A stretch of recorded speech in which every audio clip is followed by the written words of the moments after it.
We have a neighbor across the street from us who went over with his son.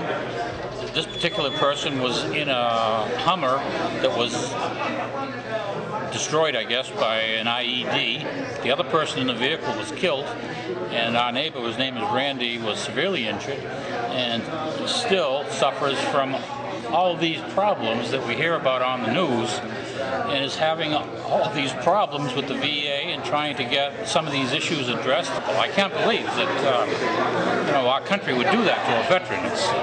He's a Purple Heart recipient. He was almost killed, and to have I'm just flabbergasted that our country would do this to its own.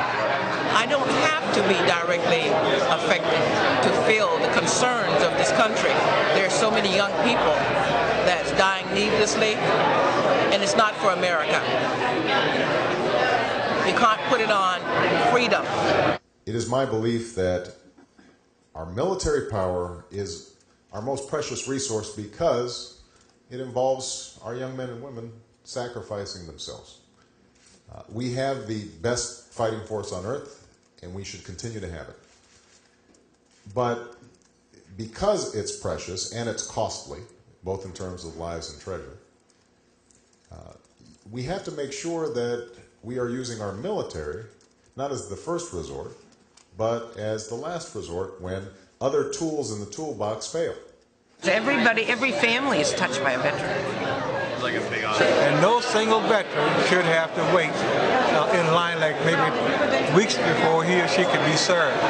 No veteran in our country should ever have to live under a bridge because they're looking at physical problems. There's also a lot of mental problems involved with that. When he flew on a carrier, remember, and said mission accomplished, 5 years later, we still have our servicemen over there, and there's no end.